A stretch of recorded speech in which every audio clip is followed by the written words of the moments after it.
एक ऐसा एग्जाम होता है जिसके अंदर केवल रीजनिंग, मैथ्स और जीएस पूछी जाती है, ना तो इंग्लिश आती है और ना तो हिंदी आती है, ठीक है।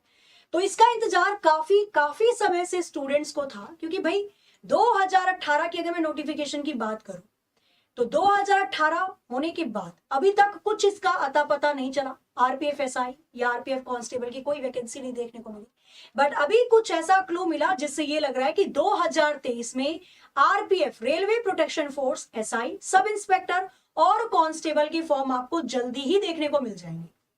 2023 में ही मिलेंगे, ठीक है, क्योंकि 2024 तक तो नहीं जा पाएगा, आचार संहिता के कारण ये पहले ही आपके आ जाएंगे। किस महीने में आएंगे अभी इसकी पूरी तरह पुष्टि नहीं हो पाई है, जैसे आयोग बताएगा आपको बता दिया जाएगा, बट ये पुष्टि है कि 2023 में आएंगे, ठीक है। अब हम बात कर रहे हैं रेलवे प्रोटेक्शन फोर्स या आरपीएफ, एसआई और कांस्टेबल के बारे में। तो क्या इसका प्रोसेस होता है, रिक्रूटमेंट प्रोसेस क्या होता है, किस तरीके से आप इस मतलब कितने पार्ट में क्या क्या करके आप इस एग्जाम को क्रैक कर पाते हो, फाइनल मेरिट लिस्ट तक पहुंच पाते हो। तो एग्जाम का प्रोसेस होता है, पहले आपका सीबीटी होगा, कंप्यूटर बेस्ड टेस्ट होगा। सीबीटी के बाद आपका पीईटी होता है, ठीक है। फिजिकल आपका देखा जाता है, जैसे लॉन्ग जंप होता है, इसमें हाई जंप होता है, रेस करवाई जाती है, ठीक है। इसके बाद होता है पीएमटी, मेजरमेंट टेस्ट होता है, आपकी हाइट नापी जाती है, ठीक है। मेल में चेस्ट मापी जाती है, फीमेल में नहीं होती, बाकी दोनों की हाइट को मेजर किया जाता है, ठीक है। और फेज 4 होता है डॉक्यूमेंट वेरिफिकेशन। तो ये पूरा होगा, और इसमें क्या होता है, जैसे सीबीटी आपने कर लिया, कंप्यूटर बेस्ड टेस्ट आपका कर लिया, आप क्लियर हो गए, तो जब आप फिजिकल के लिए जाओगे ना तभी आपका मेजरमेंट भी हो जाता है और डॉक्यूमेंट वेरिफिकेशन भी हो जाता है, ठीक है। चलो जी आगे आ जाते हैं, आगे बात करते हैं। अगर हम बात करते हैं सीबीटी एग्जाम के पैटर्न के बारे में, तो जैसा कि मैंने आपको बताया, जनरल अवेयरनेस की इसमें 50 क्वेश्चन आते हैं, 50 नंबर के। अर्थमेटिक मैथ्स पूछी जाती है, मैथ एडवांस नहीं पूछी जाती, और ना ही इसके कहीं सिलेबस में दे रखी है। अर्थमेटिक मैथ्स पूछी जाती है इसके अंदर, और रीजनिंग पूछी जाती है 35 नंबर की। कुल मिलाकर जीके जीएस आएगी 50 नंबर की, मैथ और रीजनिंग आएगी 35 नंबर की। 120 क्वेश्चन होते हैं, 120 नंबर के होते हैं, और 90 मिनट आपको दिया जाता है सॉल्व करने के लिए, 1 घंटा 30 मिनट। 90 मिनट आपको मिलते हैं 120 क्वेश्चन को सॉल्व करने की, ठीक है। क्या इसमें नेगेटिव मार्किंग है? बिल्कुल, 1/3, 1/3 नेगेटिव मार्किंग होती है इसके अंदर, ठीक है। तो नेगेटिव मार्किंग इसके अंदर बहुत बढ़िया जबरदस्त है, तो इसलिए तुक्के मारने के चांसेस खत्म हो जाते हैं। 1/3 इसकी नेगेटिव मार्किंग रखी गई है, ठीक है। फिर हम बात करते हैं इसके फिजिकल एफिशिएंसी टेस्ट के बारे में। कांस्टेबल की पोस्ट के लिए लड़कों को 1600 मीटर भागना होता है 5 मिनट 45 सेकंड में, लड़कियों को 1800 नहीं, लड़कियों को 800 मीटर की रनिंग करनी होगी 3 मिनट 40 सेकंड में। लॉन्ग जंप, हाई जंप लड़कों के लिए 14 फीट और 4 फीट होता है, लड़कियों के लिए 9 फीट और 3 फीट होता है। ये बात हो रही है कांस्टेबल की। अगर मैं फिजिकल एफिशिएंसी टेस्ट की बात करती हूं, तो फिजिकल एफिशिएंसी टेस्ट आपका सब इंस्पेक्टर में क्या होगा, कांस्टेबल लिखा है बट ये एसआई के लिए, सब इंस्पेक्टर के लिए, ठीक है। फीमेल को 800 मीटर रन करना है 4 मिनट के अंदर, और मेल को 1600 मीटर भागना होगा 6 मिनट 30 सेकंड के अंदर। फीमेल के लिए लॉन्ग जंप और हाई जंप हो जाती है 9 फीट और 3 फीट, मेल के लिए हो जाएगी 12 फीट और 3 फीट 9 इंच, ठीक है। तो ये होता है आपका फिजिकल एफिशिएंसी टेस्ट, जिसको पीटी कहते हैं, जिसमें आपकी दौड़ होती है, हाई जंप होती है, लॉन्ग जंप होती है। इसके बाद आता है आपका मेजरमेंट टेस्ट, जब हाइट को मापा जाता है, ठीक है। तो यहाँ पे जनरल और ओबीसी के लिए हाइट रहने वाली है 165, लड़कों के लिए 157 लड़कियों की हाइट होनी चाहिए सेंटीमीटर में, ठीक है। चेस्ट ये लड़कों के लिए।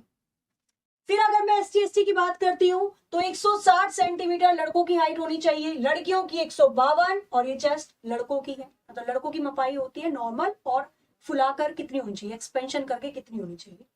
और जो गढ़वाली, गोरखा, आपके डोगरो जो पहाड़ी इलाके हैं उनको थोड़ी छूट दी गई है, 163, 155, 80 और 65 उनकी चेस्ट में मेजरमेंट आनी चाहिए। तो ये हो जाता है आपका मेजरमेंट टेस्ट। इतनी हाइट है, आराम से आप इस फॉर्म को फिल कर सकते हैं।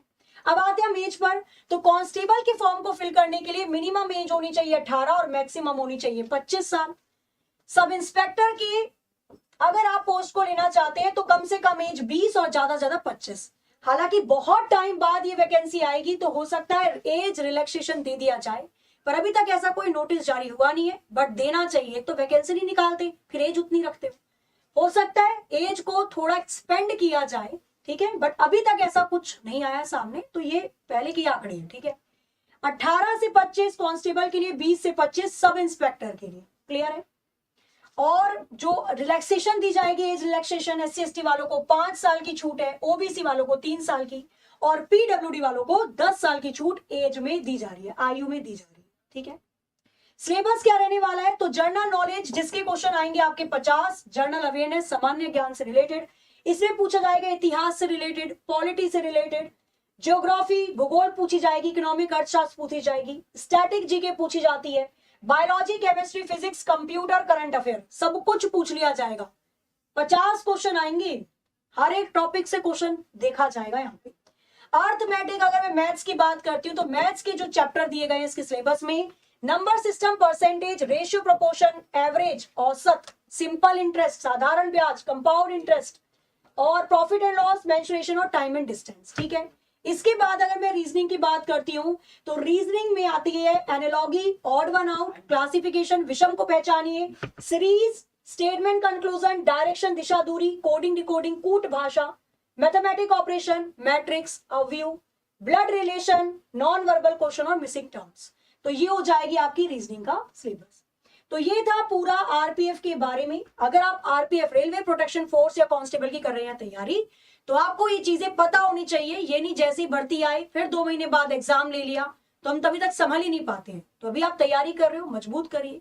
रीजनिंग के लिए स्पेशल बैच आया है आपके लिए, रफ्तार बैच। रफ्तार बैच में क्लासेस आपको मिल रही है डेली 3 घंटे की, जिसमें 90 से 100 घंटे में पूरा सिलेबस कंप्लीट हो जाएगा।